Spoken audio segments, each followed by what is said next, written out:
division's newest sensation, Mike Tyson. Cut out of the same brawling mold, Tyson knocked out a string of 19 challengers in just 12 months. With a display of awesome punching power, he's become the sport's rising superstar. But in his last outing against James "Quick" Tillis, he went 10 tough rounds. Tonight, New York hosts Mike Tyson versus Mitch Green.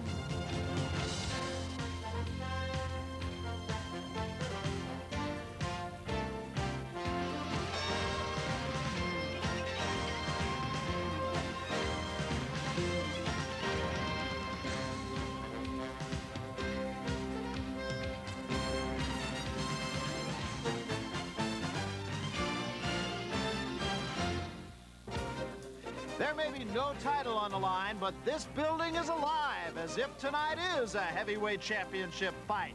We're live from Madison Square Garden in New York City, where HBO Sports presents the main event, a 10-round heavyweight fight between Mike Tyson and Mitch Green. So a rising star has made his way to an arena steeped in boxing tradition. 3 heavyweight champions continue on in the unification series as Mike Tyson awaits his chance. Ironically, Michael Spinks, Tim Witherspoon, and Trevor Berbick have never even fought in this historic building. There was a time when Madison Square Garden was a showcase for names like Lewis, Marciano, Ali, and Frazier. And now, as we store those memorable nights away, a new force has emerged in the heavyweight division, reawakening a sleeping giant. Madison Square Garden is latched on to Mike Tyson as boxing returns to the main arena, a thread which ties boxing's glorious past to a promising future. Fight night in the Garden. They used to say it a lot in Madison Square Garden, but they haven't said it about heavyweights here in the big room since Ken Norton fought Jerry Cooney more than 5 years ago. Hello, everybody. I'm Barry Tompkins, along with Sugar Ray Leonard and Larry Merchant, and we've got what should be an interesting evening for you tonight. Ray, the legend of Mike Tyson, the man might have just become a little bit more mortal. He went 10 rounds with James "Quick" Tillis. What's the pressure like on him? You went through pretty much the same thing. I tell you, Barry, I would prefer to fight an opponent than to deal with the pressure. It's really tough because, see, the fans, high expectations when a celebrated fighter like a Mike Tyson, it's every day because everyone critiques you in a different way. It happened to me when I first turned professional. Everyone expected me to be champion. I did become champion. For Mike Tyson, I'm impressed with the fact he's only 19 years old and very composed. Well, Mike Tyson is only half the fight. Larry Merchant, Mitch "Blood" Green is the other half. What does he bring to the dance? Well, if he doesn't pose a real threat to Tyson, he definitely poses a challenge. He's definitely the toughest character that Tyson has been put in with yet. And by that I mean just a tough guy off the street. How tough? Well, he asked to fight Mike Tyson. The last time we had that, Trevor Berbick asked to fight Pinklin Thomas. We thought he was crazy, and he went on to pull up a 7-1 upset. So who knows about Mitch Green? In fact, Mitch Green was the guy who fought Trevor Berbick just before he pulled off that upset and gave him a heck of a fight. So Mitch Green, a tough kid from the streets of the Bronx and Harlem. Tyson from the streets of Brooklyn. We're here in the Garden. In the old days, that's how they used to settle these neighborhood wars. Interborough battle is what we got here. And so the selling of the, quote, next heavyweight champion continues. If you talk to Mike Tyson, he'll have to say he's going to bite the promotional bullet. He asks about his feelings. And, of course, he says people consider him a commodity. Like many 19-year-olds, Mike Tyson is preparing for finals. But he is not your average student. He doesn't read his lessons, he watches them. He doesn't attend classes, he skips them.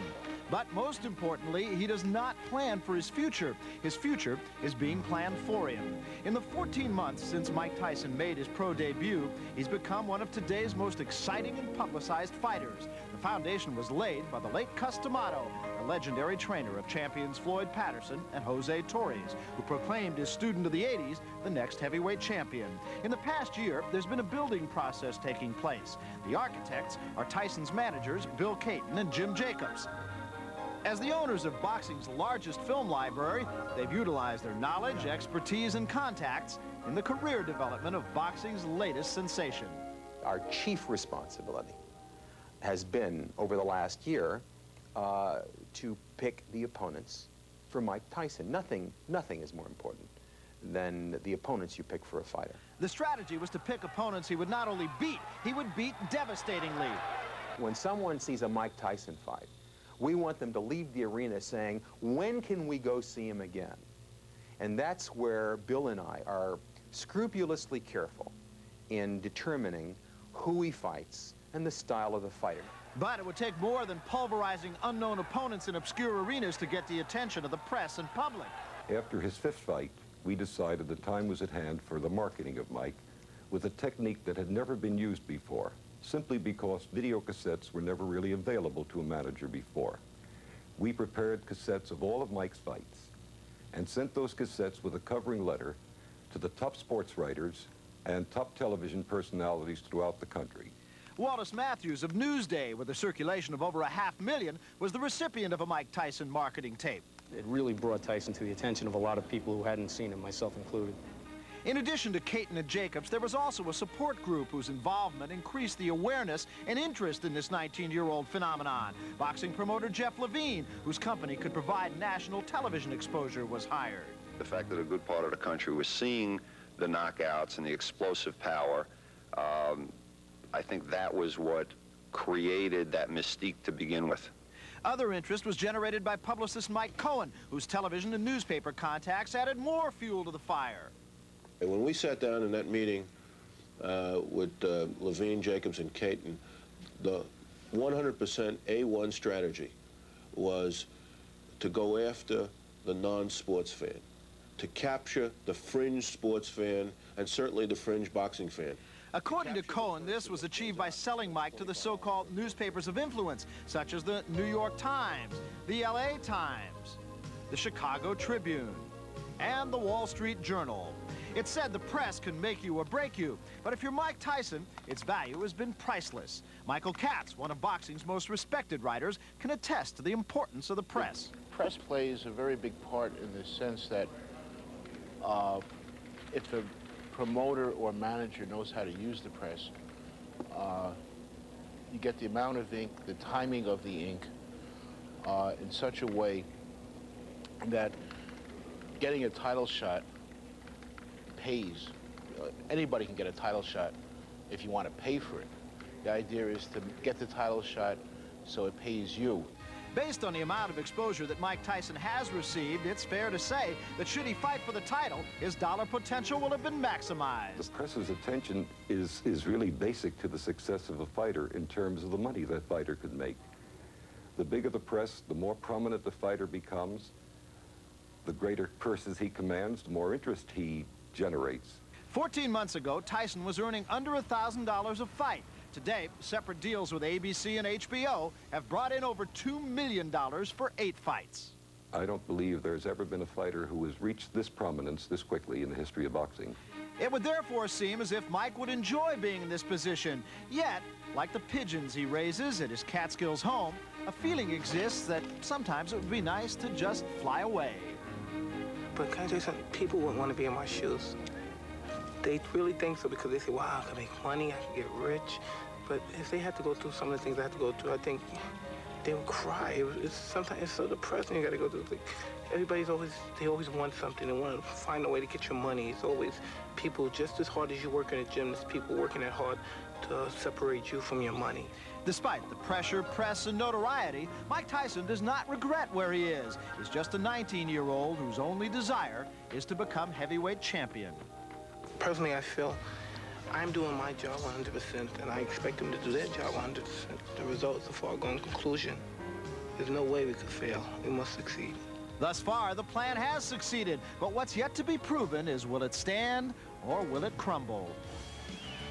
Well, it didn't crumble the last time, but it did wobble ever so slightly. Tonight, the Garden is the stage for the Mike Tyson story, Chapter 21. Now, with more on the marketing of the hottest ticket in the heavyweight division, here's Larry Merchant. Mike Tyson is an awesome prospect. A prospect in the process of becoming a fighter, a challenger, a champion. All in the next week and a half when he's going to fight 10 times. Just kidding, folks. But it does seem that already, prematurely, he's being treated like some sort of human trash compactor, expected to go out there and just grind everyone into powder. And if he does anything less, it's failure.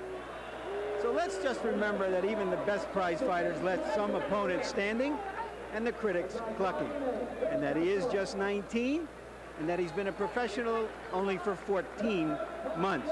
And he still has much to prove. That his punch will do as much damage to the better class of fighters as it did to the less better class of fighter. That he'll be able to take a punch, that he'll fight back when he's hurt, that he'll persist when he's frustrated, that he'll be able to go 10 hard rounds, and most importantly, that he'll be able to deal with stardom, not let it suffocate him, let it inspire him, so that he can shoulder the burden of other people's expectations. His expectation tonight is to beat Mitchell Green, but Mitchell Green, like him, is off the streets of New York, not Mr. Rogers' neighborhood. I'm not no bum.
Get on back to camp.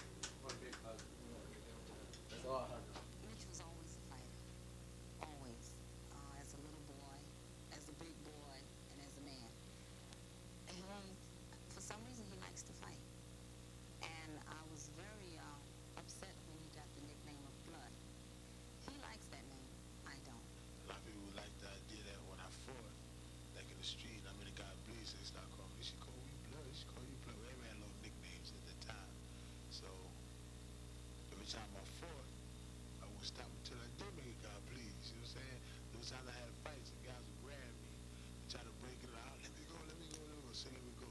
And I wouldn't be satisfied until I see a little scratch or a little blood here, a little blood there, you know. But Mitch stayed very well for a little longer. He didn't really change until he became a boxer. And that changed him. I guess this way he could let off some of his frustrations and anger. And I don't know, he just had a mean streak. But yet he was good to people. He would help people. And in the home, very respectful, very obedient. You wouldn't believe the things he would do in the street because in the home he was so different. If you play by the rules, you can hit people legally in the ring. Green won 4 Golden Gloves titles.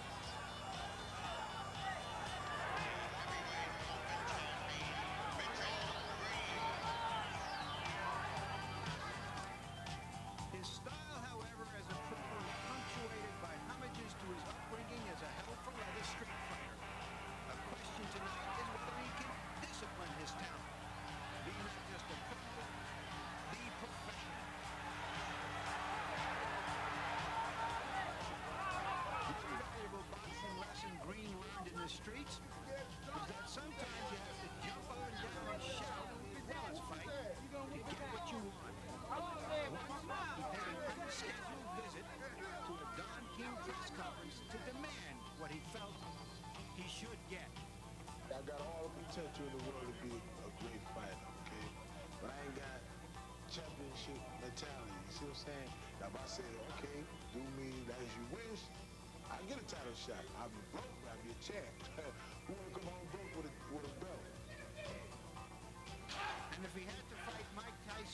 shot? Okay. Even if friends think that's going too far. Can't mess with Tyson, buddy. Huh? I don't think you can mess with Tyson. What he gonna do when somebody hit him, and when you hit a guy and the guy don't move? You can't mess with Mike Tyson, right? Do not do it.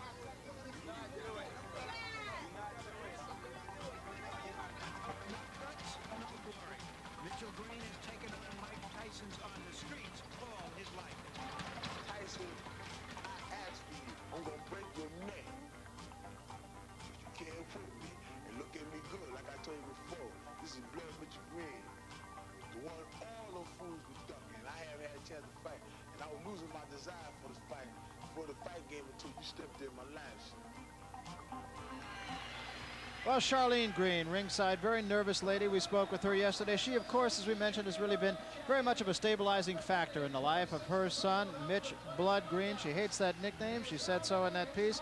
And it's been a fight that Mitchell Green seems to have been fighting for the better part of this week. We talked in that piece a little bit earlier about his jumping up and down and shouting. Well, that's exactly what he had to do at a press conference, or rather at a weigh-in yesterday. I never dunked nobody. Well, he said that he doesn't have a championship mentality. And here's another example of it. At the weigh-in, he raised the ruckus, tried to extort more money. His manager, Carl King, he knew what he was supposed to get, but just thought he might get a little bit more if he raised a little heck. And Mitchell Green now making his way down the hallway, and it's a very short walk up to the ring here. Should point out one other thing, too. There was a story released a little bit earlier today by the New York Post and spoken about on some of the local television newscasts here in New York as well, that the New York Police Department would perhaps arrest Mitchell Green either before or after the fight. Well, the story is there is a minor warrant for harassment that was issued on May 13th for Mitchell Green. The official statement of the police department says it's a violation. It's not a crime. And after the fight, Green's agent will be informed of exactly what action the police department will take. And it could be an arrest, it could be a fine, nobody really knows, but that is the official word. And in the meantime, Mitchell Green has some business to take care of. Here's a look at the record of Mitch Green. The one loss to Trevor Berbick, the draw early in his career, 10 knockouts. We saw him as far back as his amateur career. He was always a very spirited, very tough kid in the ring. Not a classic style, but he'd fight you. And he's made no bones about the fact he wants to get in there and go dukes with Mike Tyson. Of course, the question is, can he do it?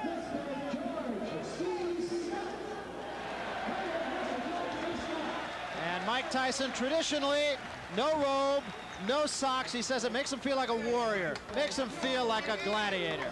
Well, no matter how much money he makes, he'll never squander it on his wardrobe. I asked him to consider wearing socks. Well, Ray, you were talking to him about that yesterday, and we were talking about the fact that really it seems like it would just be uncomfortable if nothing else. He just loves it. He says it just makes him feel like a warrior. It makes him feel like he's ready to go to work. In fact, he is. Hector Camacho takes a shower with more stuff on him than that. And he's a guy who, again, you know, we've used this before, but he's just a no-nonsense guy. He's here to do a job. He's a very low-key kind of guy. He comes into the ring now well warmed up, and that's another thing that you've talked about on numerous occasions. Oh, he's ready to go to work. Perspiration on his body. Look at his facial expression. Very serious individual tonight. He doesn't look like, to me, like he's going to get any roles on Dynasty. No, I don't think so. Or the Love Boat, for that matter. 24-3 record as an amateur. He says he plans to have the title by age 20. Fighting twice a month, that's been pretty well documented, but should also point out that in his first 16 fights, he only fought 22 rounds. And here's a graphic that shows how many fights in the first years as pro as some former champions. As you can see, fighting a lot doesn't guarantee you'll be a champion, or just fighting a little. But it's not that unusual in the context of boxing history. And a tail of the tape, of course, a 10-year age difference. I'm not sure how much of a factor that will really be. The reach advantage for Mitchell Green, but the height advantage could be significant, Larry, if Mitchell Green decides to make it significant. Right, because it looks to me that Tyson is closer to 5'10" than 6 feet. So that may be a little exaggeration. And there you can see in our punch stat just how many punches these fighters throw, and that Tyson rations his aggressiveness. He just doesn't come out and throw punches from all over, but he throws hard punches and not a lot of jabs. Green, as you can see, is more active. And there you can see we're going to track the body punches tonight that Mike Tyson throws. Although, as you see, he threw as many as 20 in a round and as few as 9 in a round in his last fights. But he's a devastating body puncher, much like Joe Frazier. And there's Mitch Green's jabs, not a very high percentage that he's landed. Let's take a look at the rules then. Scoring by rounds here in the state of New York, but there is a supplementary point system in case there is a draw in rounds. And it's a 1-point system. If you win the round, you get 1 point. If you win it decisively, you get 2. 3 knockdown rule is in effect, and that's something you don't find in championship fights as a rule. No standing 8 count. You can be saved by the bell only in the last round. That's pretty general. And the ring doctor unusually can stop the fight here in the state of New York. Well, there's a look at Mike Tyson, and he really is a throwback. Well, he's right now, let's go up to the ring announcer, Ed Darian, rather, for the pre-fight introductions. From the beautiful Madison Square Garden here in the Big Apple of New York City, as well as the Empire State of New York, Don King Productions and Madison Square Garden proudly present New York is Busting Out, a scheduled 10-round heavyweight bout. Is approved and sanctioned by the New York State Athletic Commission, the former light heavyweight champion of the world, Jose Torres, chairman, Rose Tretman and Jimmy Dupree, commissioners. The chief physician in attendance at ringside this evening is Dr. Frank S. Folk, along with his 2 fine colleagues, Dr. Billy Lathan and Dr. Richard Estrico. The judges, Pat Dolan, George DeGabriel, and Georgie Colon. Counting for the knockdown seconds, alternate referee Carl Duke Schroeder. The timekeeper to bell is Cecilio Pedraja. In the ring at this time, the man in charge of the scheduled 10-round heavyweight bout, referee Luis Rivera. And now, boxing fans, introducing the principals. First, in the red corner, wearing the white trunks with the black and red trim. He tipped in at an even 225 pounds. This gentleman has 16 wins, 1 loss, 1 draw, with 10 knockouts. He is ranked number 7 by the World Boxing Council from Queens, New York. Ladies and gentlemen, let's welcome Mitch Blood Green.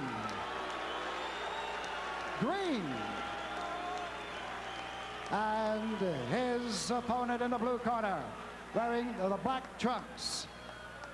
He weighed in at 215 1/4 pounds. This young man is undefeated in 20 professional bouts with 19 knockouts.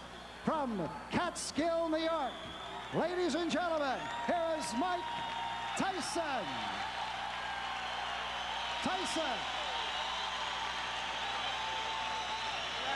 Little question as to the public choice. I want a clean fight. Protect yourself at all times. Any knockdown, go to the corner neutral corner and stay there until I tell you to come out. 3 knockdown without the fight automatically. Protect yourself at all times and listen to my commands. Check hand with the bell sound of a fighting corner. One of the things we're going to have to see here is whether the quick Tillis fight was a meaningful learning experience for Tyson, or whether it exposed a weakness he's always going to have to fight to overcome. Let us also remind you that we have ringside our own unofficial judge, Harold Letterman, who is, of course, a judge in the state of Nevada and was so much a factor in the last fight that we showed you here on HBO, that between Larry Holmes and Michael Spinks. Round 1, Mike Tyson right on top of Mitch Green. Just as expected, Mike Tyson comes out like a locomotive, going straight for Mitch Green. Green, what he's going to have to do to be successful is to box. Pretty much do the same thing a boxer should do to a puncher. Keep that jab in his face and not be intimidated by his punching power.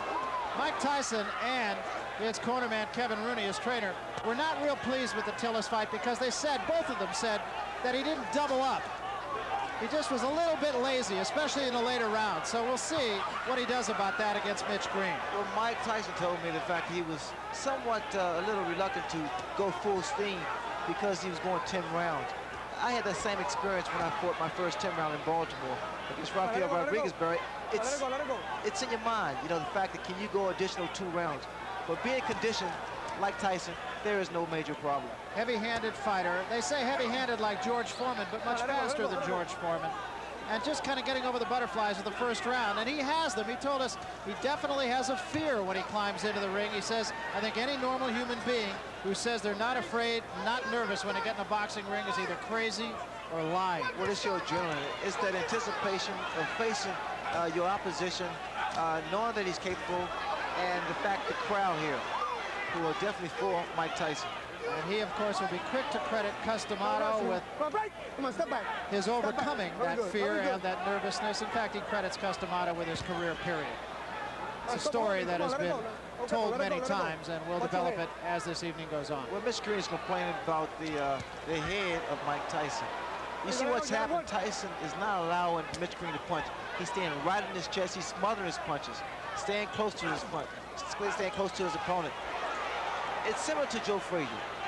Always aggressive, right in front of his man.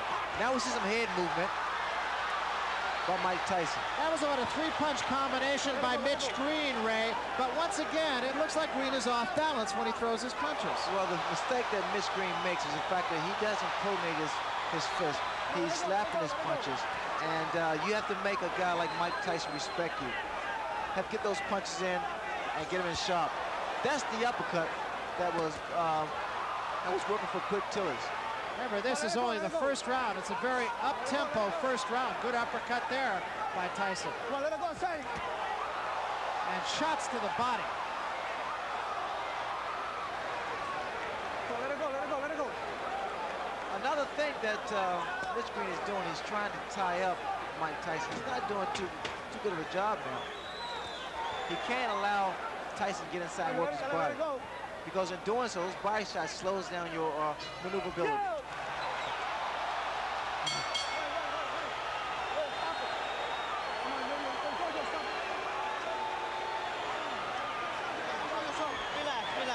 That punch did land after the bell.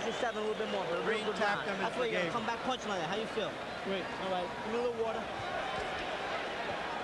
Little sip. Not a boy. There you go. Spit it out. Spit it out. Here you'll see, after the bell, right there, that last punch, a grazing punch. You understand? When he get inside, tie his arms up, tie him up when he get inside, like this. You understand? Double the jab, straight right hand. Keep that steady pressure. Tyson's late mentor, Customato, taught what has been called the peekaboo style, holding the gloves up close to the face while you're coming forward. He wanted his fighters to be entertaining and aggressive, but not to lead with their chins. And you'll see that that's what Tyson tries to do. The tactics that Mitch Green wanted to use was to tie his man up once he gets inside to stop him from punching and work to the body. He's not been successful, mainly because he's not tying his man up right. Got to grab those arms. You heard Mitch Green's corner tell him, tie him up in there. Incidentally, the peekaboo style of Mike Tyson is different than that of some of Customato's former pupils. I'm sure Larry Merchant will talk a little more about that, but his gloves are actually down around his chin rather than up on his cheeks. What I'm looking forward to seeing, whether or not this clinching by Mitch Green is going to frustrate Tyson, because it has a tendency to really frustrate a fighter. Good left hand by Tyson. Green got a couple of punches in, but as far as how solid those punches are, there's no comparison. Now Green holding and hitting. In fact, he should get a warning here from Mitch Green from holding behind the head. See, and again, Ray, it just strikes me that Mitch Green throws an awful lot of punches off his back foot, which it seems would just take away all the sting. Well, also, Mitch Green has a bad habit of leaning back. Watch the left hook of Mike Tyson land. Every time Mitch Green moves backwards.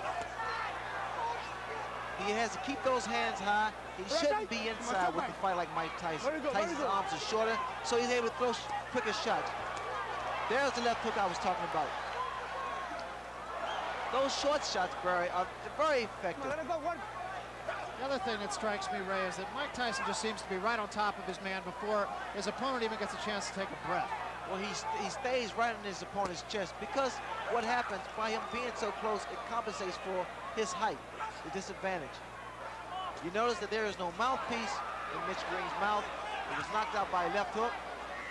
Green needs to keep that mouth shut. To Green's credit, he hasn't taken a backward step. Whether that's wise or not remains to be seen. You notice time and time again, that left hook and those little short shots. Very effective shots. This is not the type of fight that Mitch Green want to have. Hold on, break. Come on, break. Stop back. I told you, stop holding them punch, man. And he did draw a warning from Luis Rivera, the referee, about holding. Green's in trouble. Those shots to the body is doing is taking his toll. Really working. A lot of body, a lot of leverage. The body shots. Watch for the left hook. There it is again, Barry. As advertised, inside of 10 seconds. That hook is getting shorter, more powerful, and more effective. The uppercut's working beautiful for Mike Tyson also.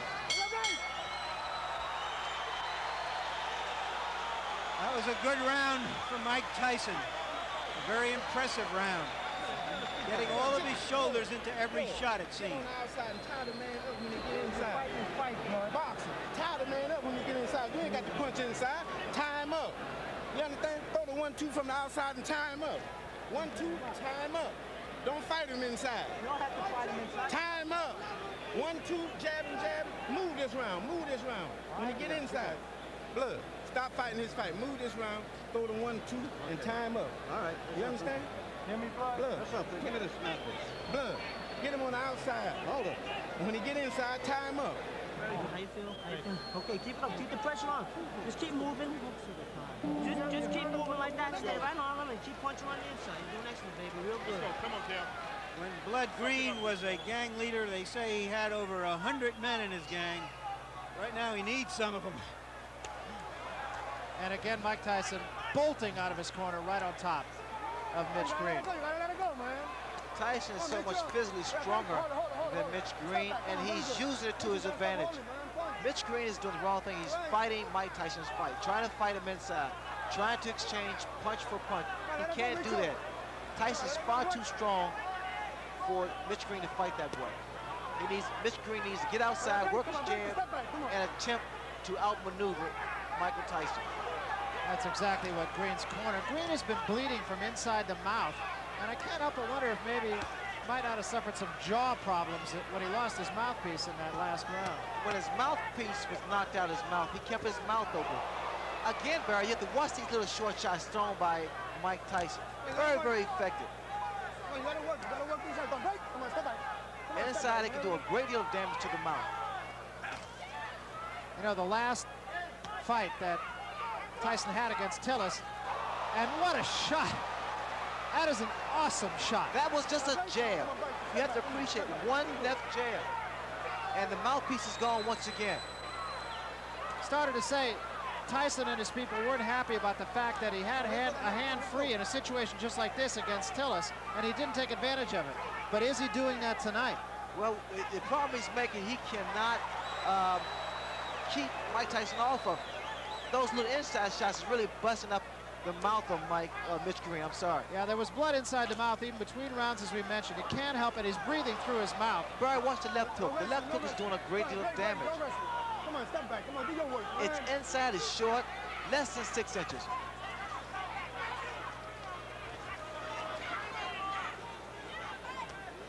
Even the uppercut of Mike Tyson has been effective. That was a right hand to the top of the head. Green breathing through his mouth.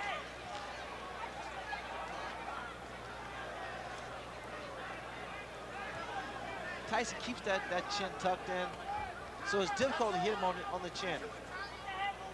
Hands high. He works his way in. That was a right hook. The man possesses so much power. He has dynamite in both hands. It really is impressive. And whatever punch that he's able to land against Mitch, it has a tendency to shake Mitch up. Those big broad shoulders, big arms. You see the exposed area to the body. You have to think, Ray, that maybe the Tillis fight woke him up. Well, it reassured him that he is a conditioned athlete. He can go 10 rounds, so there's no need for him to slow down the momentum.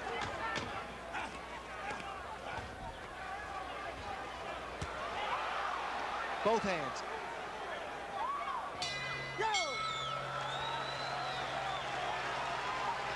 It's obvious that Mitch Green just doesn't use the body he has. He's tall, he's got a long reach, but he doesn't use it. Not working the line. If you're doing excellent, though, you can't lose. He's holding it up. I know he's holding. You keep the hand that's free, you just keep hunting. But dig in, get mean, keep the meanness in it. Keep the meanness in it. Now here we see why the mouthpiece come out with that left jab, and in fact why it's so difficult for Green to move, because Tyson looks quick in there and he looks like he surrounds him. And here's the card of our official, unofficial judge, Harold Letterman. Larry, so far Mike Tyson is awesome. He swept the first 3 rounds with clean, hard, effective punches. He's staying right in Green's chest. He's just running away with it so far.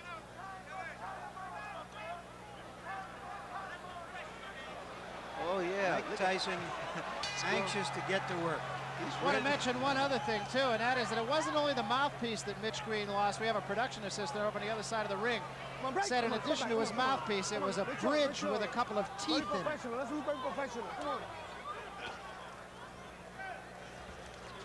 That'll just give you an idea of how tough Mike Tyson is. Mike Tyson, in this ring, he's at home. I mean, he fights with so much authority, so much confidence, so much determination. Come on, step back. I said break. I said break.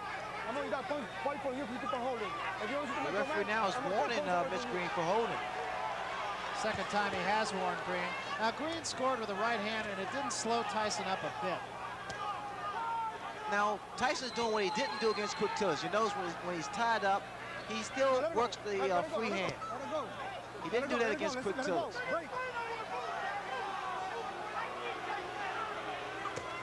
Good left hook, solid left hook. Green cannot continue to take these type of shots. It's going to slow him down. It's going to take his toll.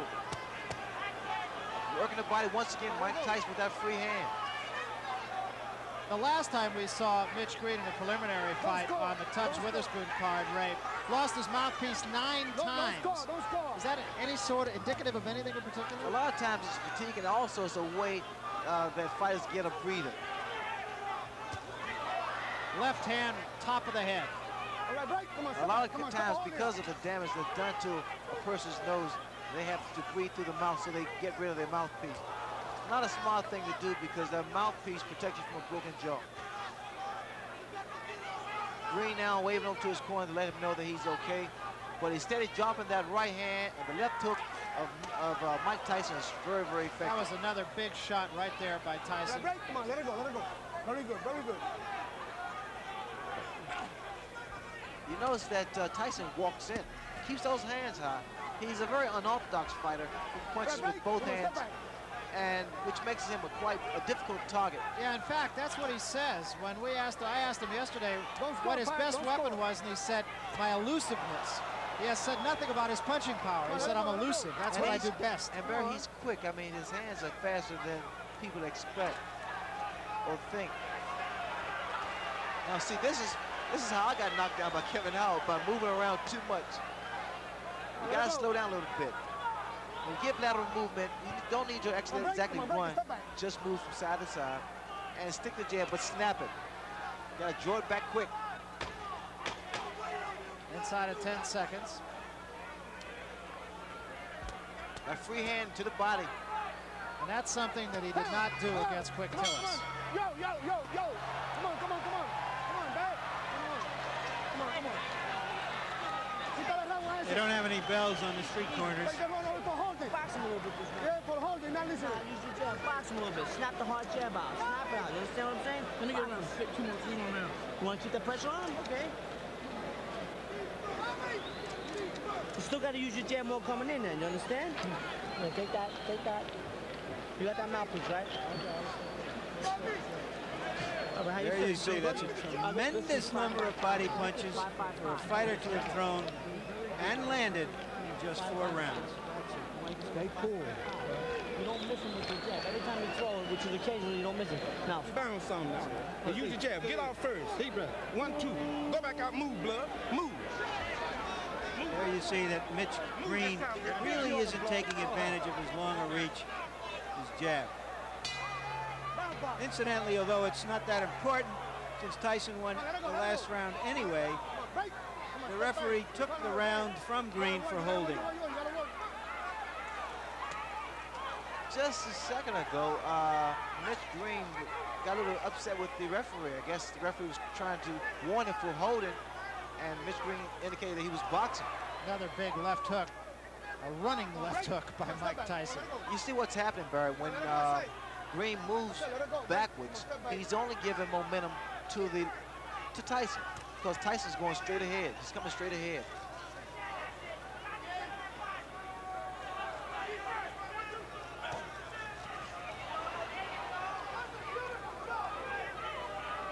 Tyson is not breathing hard, so that tells you that he's not concerned about going the distance, going 10 rounds. In fact, we talked to him about that.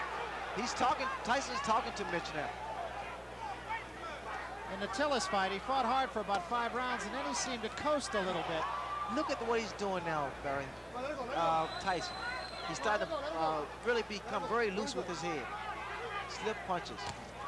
Big right hand. Big, and that wobbled Mitch Green for a second there.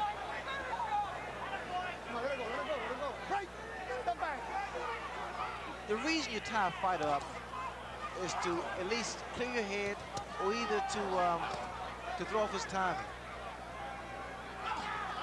Well, just how hard Mike Tyson hits can be learned in talking to some of the people he fought. Look at here. Just laughing at him.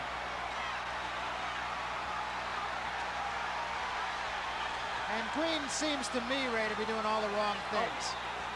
That's very good body movement by Mike Tyson. I'm impressed with that. And he's having fun. He's smiling now at Mitch Green. And see, those punches that was missed by Mitch Green makes your arm weary. And see, Mitch Green is not getting any type of respect from Mike Tyson, mainly because he's not making a fist when he throws his punches. Good left hook. Another big left hook, and even more impressive because he doubled up on it. He missed with the first one. You notice the way that Tyson is walking in, moving that head. He's doing the right thing, staying close to his man. No breathing room, no punching room. Good, beautiful uppercut. Left hook, right uppercut. I like this here, inside. What Tyson is doing to Mitch Green. Started to say about some of his opponents and what they say. Fought a guy named Eddie Richardson. They asked him, have you ever been hit so hard? He said, yeah, about a year ago I was hit by a truck. There's a lot of blood from Mitch Green's mouth. You got to be first now. This is 6th round. He's getting tired. You got to throw punches. Stay busy on him. That's how you throw combination, blood. 1, 2, 3. Punch in combination. Come on. Punch in combination, blood. 1, 2. You hear me, blood? Stay busy on this guy. If you stay busy punch in combination. Come on now. Blood. Punch in combination. There's Mrs. Green. 1, 2, 3. You understand? Be first. Don't wait on the man. You understand what I'm saying? Really nice woman. Get it off. Be first. You got to punch. Stay busy on him, blood. Go off on him. Go off on him. Where's mouthpiece? Keep your chin down on your hand a little better. Your name is it, but you got to come right back. You got to answer that. Don't let these judges let him steal the round. You understand? You won the round, you win on every round. Look around those upper punching. Make sure you keep punching. When Green lands those, I don't know, slaps on Tyson, it's almost like a washerwoman slapping some clothes on a rock. Just nothing happens. Mitch Green will have to do more than just slap, because he has to stop that momentum of Tyson. That's what Tyson said about his own style. He says, like water on a rock, but if it drips long enough, it's going through the rock. Look, you notice the jab, the powerful jab of Tyson. It knocks the head back.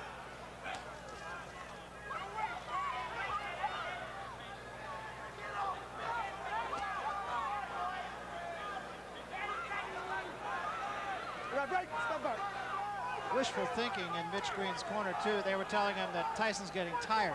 I don't see that. I doubt that very seriously. Tyson's just as strong as he was in the very first round. He's maintained this pace. He's thrown a great deal of punches, mainly to the midsection. He's landed with a lot of good left hooks, solid left hooks. One thing you have to give to Mitch Green, he has a durable chin. He's taken some tremendous shots, body and head shots from Mike Tyson.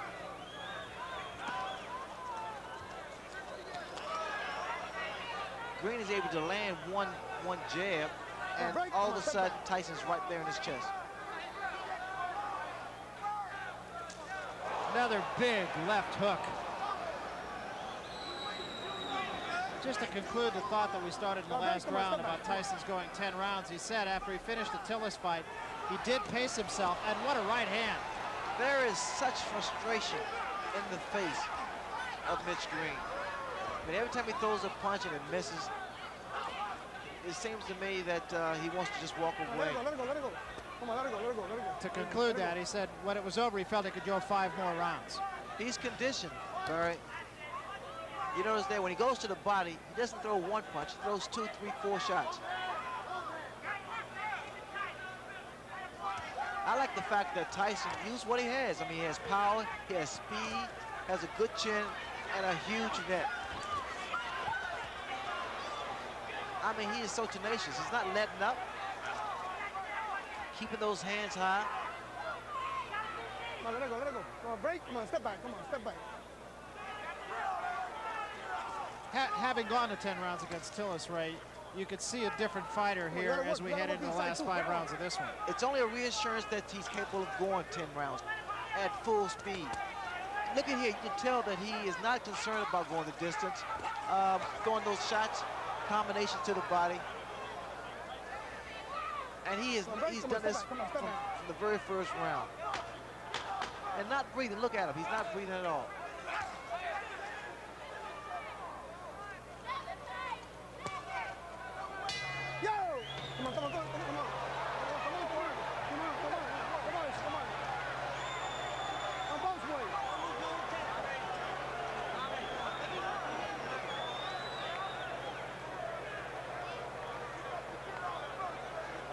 And we want to remind you that coming up, the making of a rivalry, will it become fact or is it still wishful thinking? We'll look at the potentiality of Hagler versus... Give me a break, Barry. And the card. Harold, well, you got a shutout going here. Absolutely, Larry. Dwight Gooden. Mike Tyson is just awesome. They took the 4th round away from Mitch Green, but it didn't mean anything. Tyson's all over him, and he's throwing those tremendous left hooks. He's all over Green. It's all Tyson. It will be interesting to see what he does from here on out. Because it was from the 7th round on against Tillis that he sort of coasted. And he finished with about 1/3 of a tank of gas. We're talking about Tyson. So let's see if he uses up that gas here.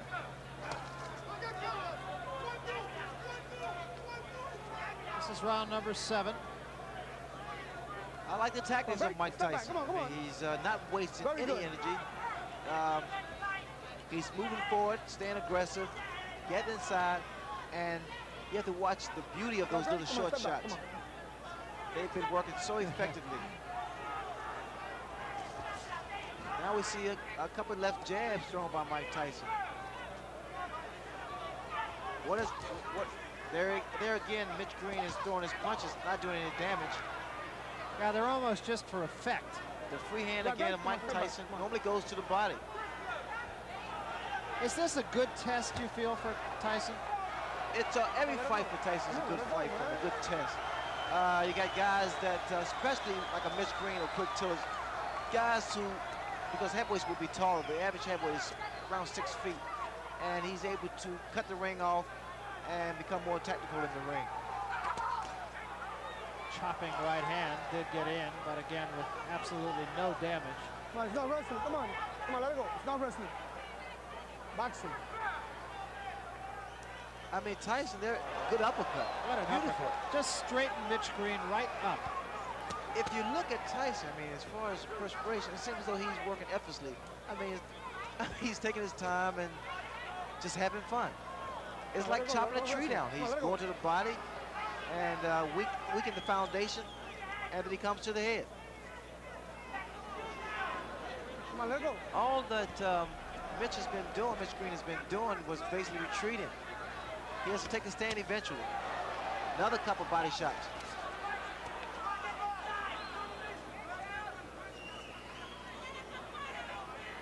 Come on, let go. There's the free hand for Mike Tyson. Now, using that much more than he did in his last go with Tillis. I mean, Tyson is actually concentrating. He's looking for his opening. And he's making that opening happen by working that body.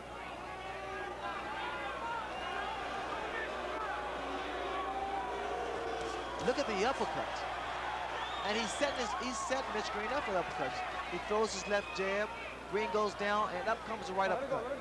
A lot of boos from the fans, mainly because that Mitch Green is doing a lot of holding and less fighting. Green is taking a pretty good beating.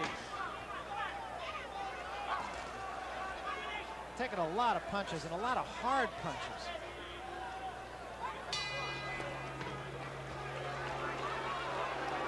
Tyson's not that impressed with Mitch Green.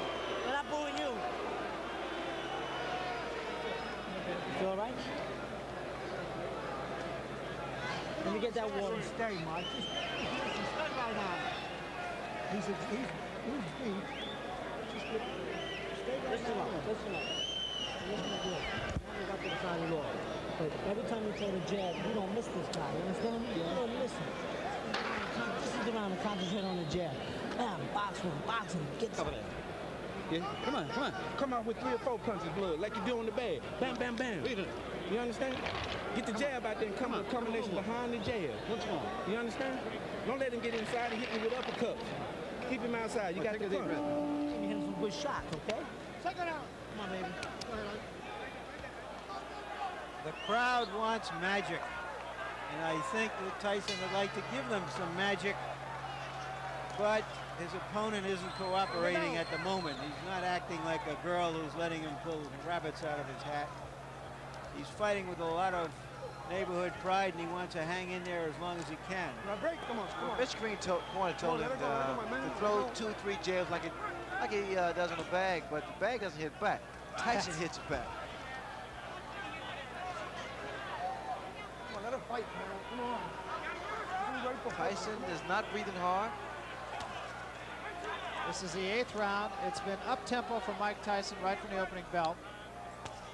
Actually, a little bit slower this round than he has been. A little bit more leaning going on in this round. Tyson would throw more punches if Green didn't tie him up.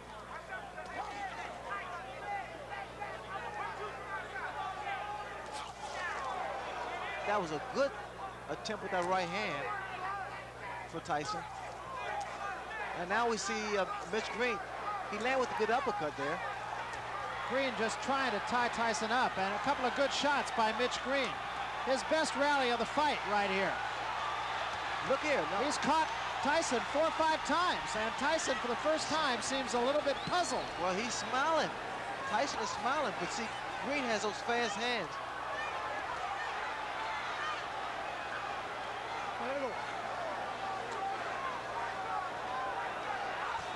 Good body shot by Mitch Green. Now we're seeing a different Mitch Green. But he has to be very careful of changing punch for punch inside with Tyson. Watch your head. Come on, let's go. Watch your head. Watch your head. There was a right hand. A huge right hand by Mike Tyson. Right, come on, right.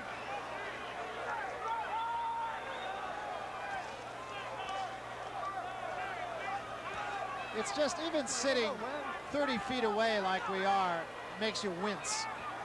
Oh, you can feel the impact of his punches.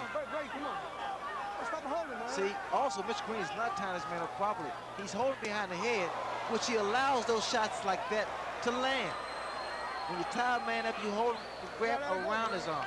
That was another good shot to the ribs by Tyson. Tyson said one time, he said, "I understand anatomy."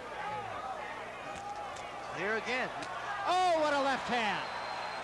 And this is going to happen all the time because, again, you see the way that Mitch Green has his hand behind the head of Tyson. Watch Tyson should go to the body here. Come on, let's break, let's break.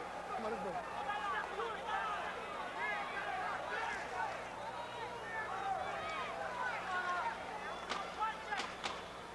Start break.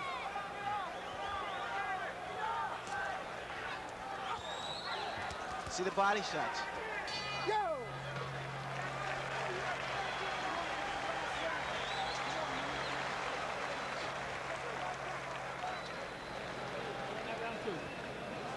Yeah, but close, a little close. You gotta throw a little bit more. You gotta throw more. You understand? A little bit more, Mike. Come on.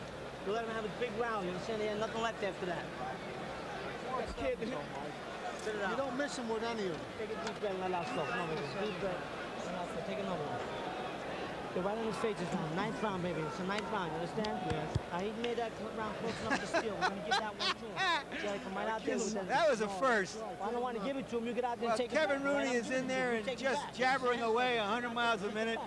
Mike Tyson leaned over and just kissed him. You hit him a right hand hook over there, but you didn't get to the side. You didn't double up. Where's the left hook? Right here. You do better when you take Right that water out air off the floor. Clean it up. You got a flood there, guys. This is an awfully good fight for Mike Tyson. It indicates that his management wants to get him tested. They want to get him into a position not where he's merely going to be maneuvered into a title fight to fight a title fight, but that somewhere down the road he will have had the training to win a title fight. Tyson draws a warning for headbutts. Mitch Green has to keep those hands up, which if he moves to the left or moves to the right, mainly because Tyson, he throws a looping right hand or left hook. One would have the feeling that Mitch Green will not be out boogieing tonight. No, those body shots will stop you from doing the Pee Wee Herman. Stop you from doing the waltz.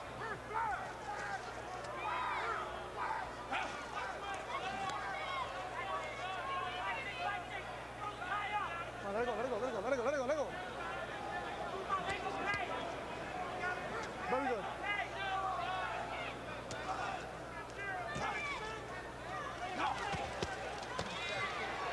Let it go. Tyson's using, you know what I feel, Barry, he's using what he has. I mean, he's not what you considered flashy and what have you, and he's just taking advantage of every opportunity. He fights his man the way his opponent lets him fight him, inside, which is a big mistake that Mitch Green is making. Tyson's arms are short, so he has a tendency to loop his punches. Some are somewhat telegraphed, but because he has speed behind his punches, he's able to get away with it. Continuing to bang away at the body with a free hand. That uppercut was short. Mitch Green is not making this fight easy for Tyson either because he's steady tying him up. He's holding him. Let it go, let it go. I think the way you critique Tyson's performance is the fact that he's remained composed. Watch it, watch it, watch Normally, this type of fight frustrates a fighter. When a guy's holding you and complaining and what have you. Tyson's corner wanted him to punch a little bit more. He hasn't really punched a lot more in this 9th round. Well, again, it's difficult to punch a man who's tying you up and holding. Let's see here. Let it go, let it go. For Mitch Green, it's pretty much survival. I've seen a different Mitch Green. He fought Purcell Davis in Atlanta and was a more determined and a more of a boxer. Break. Come on, come on. Come on. Come Here on. he's basically just trying to survive. I said break, man. That seems to be something that runs through all of Mike Tyson's opponents, that they all are in there to survive. I'm not sure that could be said about I Mitch don't Green. know if Mike Tyson is living up to your expectations, but I'd remind you that Joe Louis went the distance 3 times in his first 20 fights. Joe Frazier a couple of times. Rocky Marciano a couple of times in his first 21 fights. Some opponents just don't cooperate. Harold? Larry, I just don't think that Mitchell Green's flurries are doing enough to offset Tyson's power punching. Tyson's landing too many clean, effective shots. You might stop him, Blood. Go punch him. Go to punch him. You understand? Punch with both hands, Blood. Step to him. Don't wait on him. Step to him. Step to him, Blood. He's going to punch like that.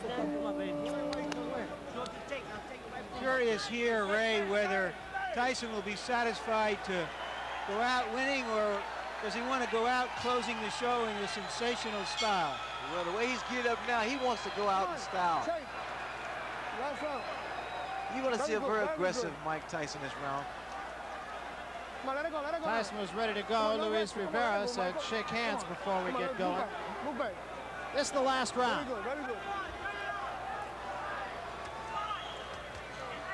Tyson wants to go to work, but Green here doesn't want to fight, it appears to me.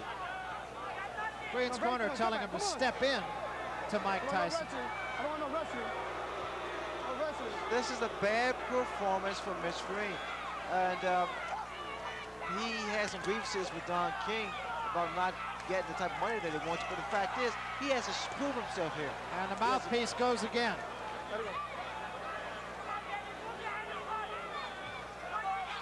He has to prove he deserves the money.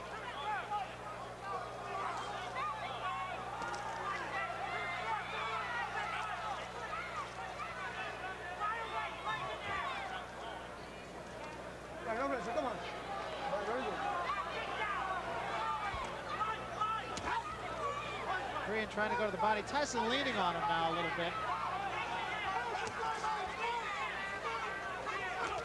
What's going to happen as Tyson gets further and further into his career, he's going to figure out a better way to approach fights like this. Those shots, I love those body shots. They really do a number on a tall opponent. It slows them down and cuts his wind off, especially if you have the power. But as I was saying earlier, Barry, the fact that these type of fights is good for a Mike Tyson because he's going to learn how to approach tall opponents more tactically. He'll learn how to cut the ring off and even score more effective punches.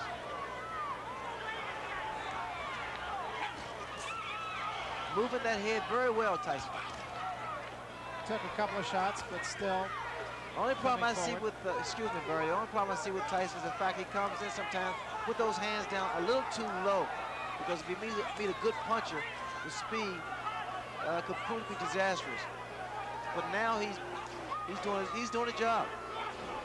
Well, remember, he knocked out his first 19 opponents, went the distance with Tillis, and now likely will go the distance with Mitch Blood Green. The crowd not real thrilled with the goings-on here. The crowd come here to see a fight, boxer, puncher, and it's been pretty much of a dance for Mitch Green.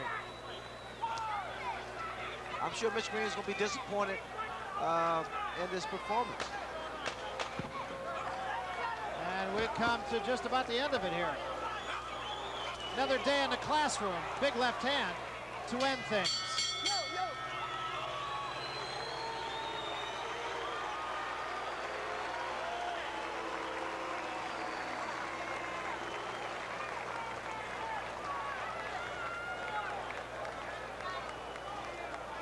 So Mike Tyson has gone 10 rounds for the second time in less than a month. What do you say, my good friends? You know, it's very hot here in the Sunday ring. These two men really work. Now, come on, one more time. Mitch Blood Green, perhaps not being quite as accommodating to Mike Tyson as Tyson and some of the fans here would have liked. Well, I think it was a good performance from Mike Tyson. I'm sure a lot of people would disagree, mainly because what you have to look at the fact that he went 10 good hard rounds with a fighter that was not cooperating. Take a look at the punch stat. As you can see, he was pretty effective with his punches, and there weren't a lot of jabs in there. He threw a great deal of punches, more so to the body. Tyson delivered a great deal of body shots to Mitch Green. Green didn't fight at all to me. Did a lot of holding on and not effective. Scoring with 6 out of 10 of his punches, and that's pretty high percentage for a guy who really is a power puncher like Mike Tyson, I would think, Ray. Well, Tyson is a slugger. He's the puncher, and he worked in a very good way. He stayed close to Mitch Green. Green did not do anything but a couple of left jabs. Is it a detriment, you feel, to a fighter where the image of Mike Tyson is he's going to knock everybody out who he gets in there with? Now he's gone the distance on 2 successive fights. Is it a detriment just to kind of build that kind of expectancy in the public? Well, he just has to do what he does best, and that's work the body like he did. People are going to be so opinionated anyway. Let's take a look then at Harold Letterman's card. And Harold, you pitched a shutout here. Well, Barry, as I see it, you know, in the eyes of this judge, you can't get points for holding, for taking a good shot on a jaw, and that's basically what Mitchell Green did. He held. Louis Rivera took 1 round away, warned him 100 times, but Green held and held and held. The closest I thought Green got was the 10th round, but even that, Tyson won. You know, I mean, there's the old thing of styles make fights, and perhaps in this case, Styles unmade this fight, if you will. Mitch Green really wasn't willing to be the cooperative opponent that the crowd and Mike Tyson perhaps would have liked. Let's go up to the ring announcer now, Ed Darian, for the official decision. Ed? Ladies and gentlemen, from Madison Square Garden, we have a unanimous decision. And a scoring by rounds as follows. Judge George DeGabriel observed the fight 8-2. Judge Pat Dolan watched it at 9-1. And Judge Georgie Colon observed the fight 9-1 for the winner. For his 21st straight win in as many fights, Mike Tyson. Tyson.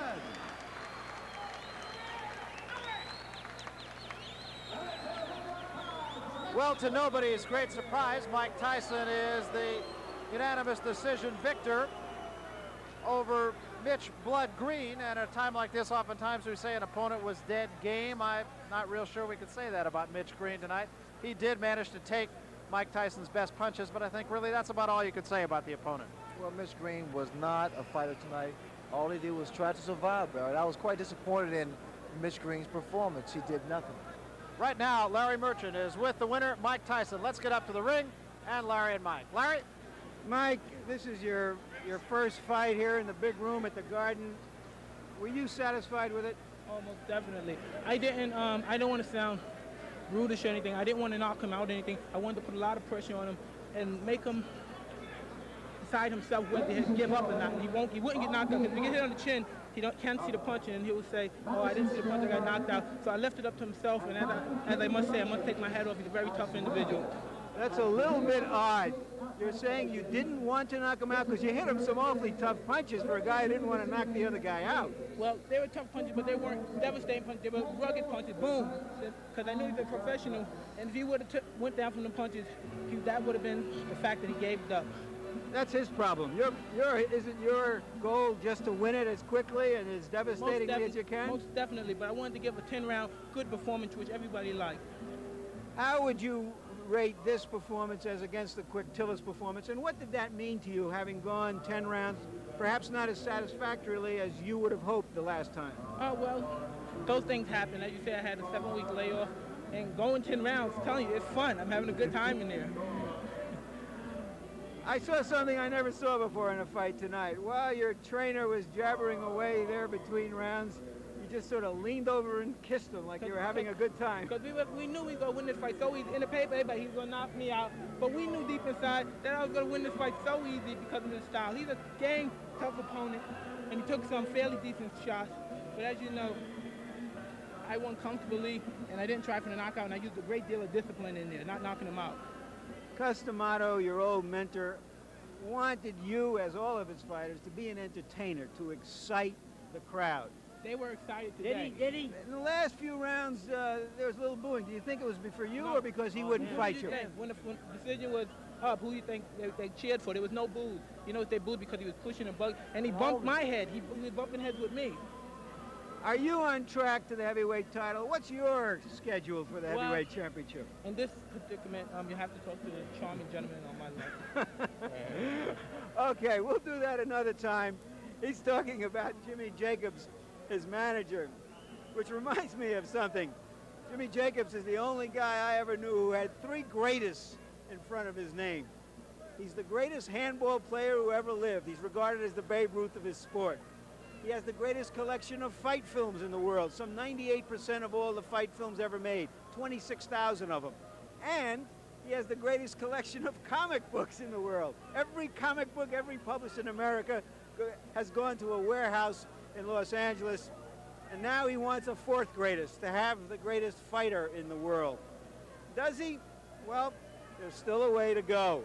There are still questions to be asked and answers to be questioned about Mike Tyson. He hasn't yet proved that he's the second coming of Marciano and Frazier, but he does seem to be getting there.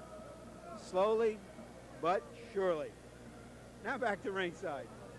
Okay, thanks, Larry Merchant. A couple of quick notes from our punch stat numbers. Mike Tyson connected on 69% of his body shots. The other side of that coin, he connected on only 5 jabs per round. That's a low number, and it may just be that there was a lot of holding going on and that he was on top of his man all night long. He couldn't get the distance to try to jab. So there are some rather interesting numbers, I think. Let's now switch gears from the heavyweights. A couple of weeks ago, the man next to me, Sugar Ray Leonard, made an announcement catching everyone off guard. You'll see the potential now of a Hagler-Leonard fight, and it's been one of promise and disappointment for years. The fight has been 5 years in the making. On numerous occasions, we've chronicled the confrontation outside the ring. The public's aware, it's no secret, that before my injury, you and I was pretty much on a collision course. Now be honest, do you still want to fight me? I did, because I'll tell you why. You feel as though that when you train so hard, you're the best in the world, you want to keep growing, Ray. And for you, that was another step, and there was another way of growing. The people want to see it, Leonard. We don't want you to retire yet until you come with the marvelous one. Okay, it's got to be the big one, right? I must start off by saying to Dr. Ronald Michaels, thank you. You know why? Because very few people get a second chance. It was so easy because to say, well, I'll prove I'm different. I'll walk away from the ring. But in doing so, I was not satisfying myself. And I really feel that I have to satisfy Ray Leonard before I satisfy my fans or family or friends. Well, Ray Leonard, let me ask you your impressions of Marvelous Marvin Hagler. Coming into the fight, they say he hasn't really fought anybody very tough. Well, he fought somebody tough tonight.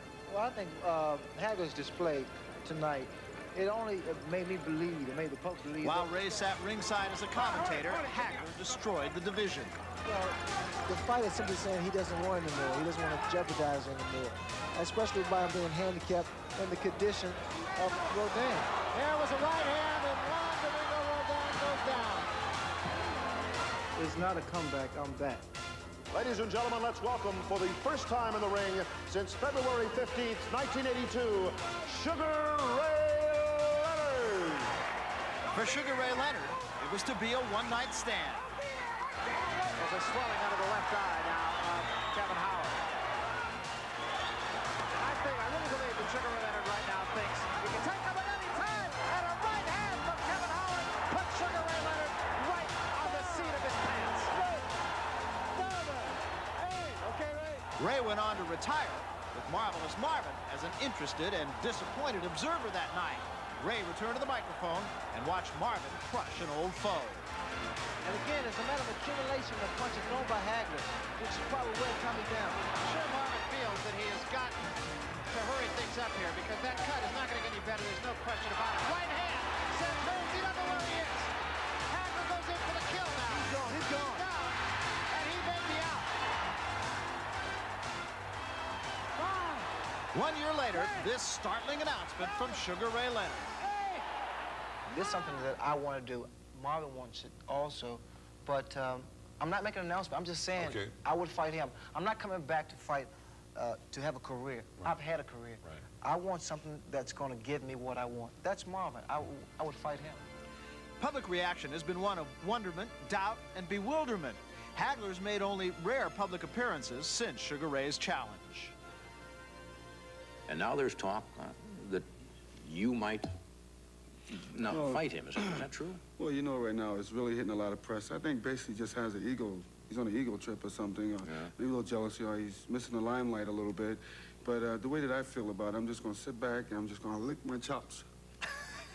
Like that, and just wait. No, but John, what I'm going to do is next month we're going to hold a press conference, and and then I'm going to answer Leonard's challenge. And I might say yeah. He is the undisputed middleweight champion of the world, introducing Marvelous Marvin Hagler. Fighting out of Palmer Park, Maryland, introducing Sugar Ray Leonard.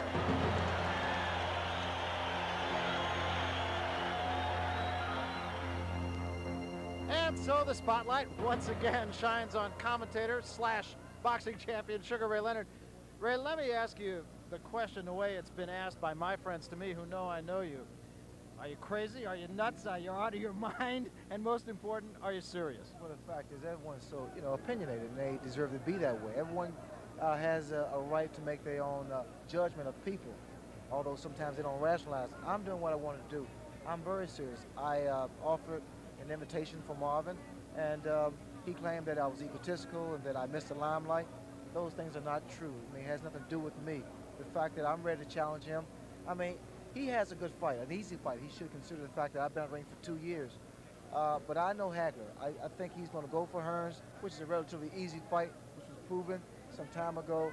And I'm sure that's what he has on his mind now. Sounds really like you're trying to bait Marvin, and I don't think you're as serious about that as you say. But I have a couple of questions to ask you. Question number one. After you fought Kevin Howard, who is just a journeyman, and it was a good test for you coming off 2 years, but he is a journeyman. You said you hurt every time he punched you. You forgot how it hurts to get hit. Do you want to now go in the ring and get hit by Marvin Hagler? Yes, I do. As a matter of fact, when I fought Kevin Howard, it was too premature. I'll be the first to say that I jumped too prematurely into the ring without conditioning myself first, Larry. I feel this way.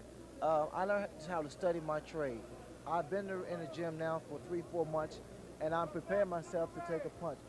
One lady asked me some time ago, she asked, do you have to get your face in shape to take a punch? I laughed. I thought it was crazy, but it's true. You have to get used to being hit again.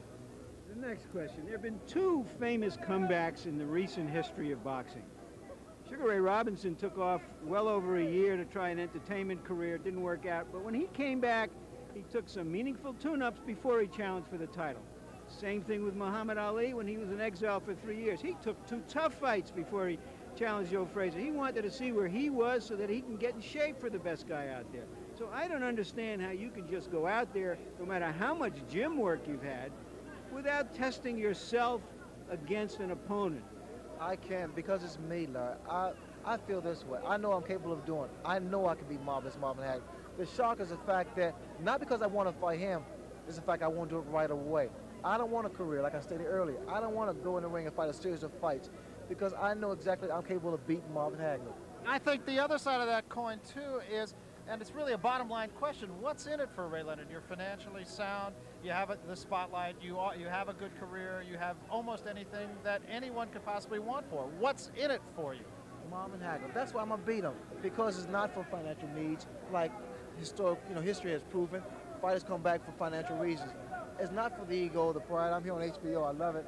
I want to fight Hagler. Hagler always wanted to fight me. He may deny it now and claim he want to lick his chops and whatever. But the fact is, this is something I always wanted.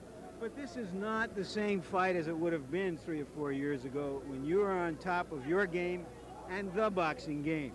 And when he was the number 2 guy, no matter what happens in the fight, it's not as if the great Sugar Ray Leonard fought the great Marvin Hagler. It's a Sugar Ray Leonard who's fought just one little old fight in 4 years, so it's not quite the same thing. That's true, I mean, but I've been wrestling for 2 years. He's been beat around for 2 years, okay? It's a big difference. You've got yourself convinced if nobody else. Thank you. But there's also the old adage, and we said it about Larry Holmes, that you don't get better when you get older. Well, once you reach a peak, you don't go high, you go down. The fact that I'm 30, and I admit that. Hagler's 31, 32, 33, give or take a year. And it's an easy fight for him. He should take it. Well, that sort of took my next question, actually. I was going to ask you about the fact that Marvin Hagler really doesn't seem to have anything to gain from this fight either. If he beats you, people are going to say, well, you beat a guy who hasn't fought for 4 years. And if you beat him, then all of a sudden he loses all the notoriety and all the public acceptance that he's been striving for so long. He has something to obtain by beating me. He wants it bad. I mean, we both stated, we were at my restaurant, Jameson's, And he said, Ray, it would have been a big fight if we had fought. It can happen now.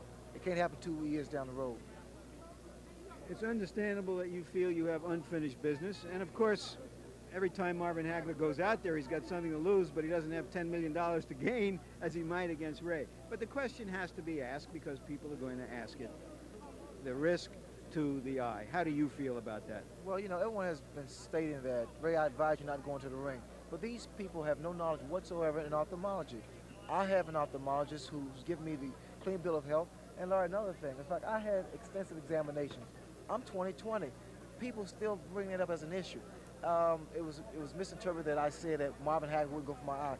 That's the least thing on his mind. If he didn't think he's concerned about my left jab.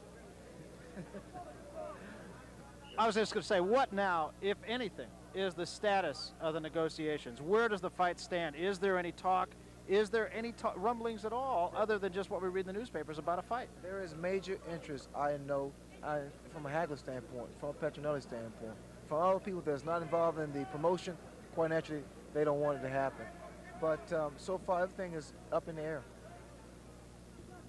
You've answered all of my questions, Ray. Okay. Well, all right, I'll ask you one more thing, too.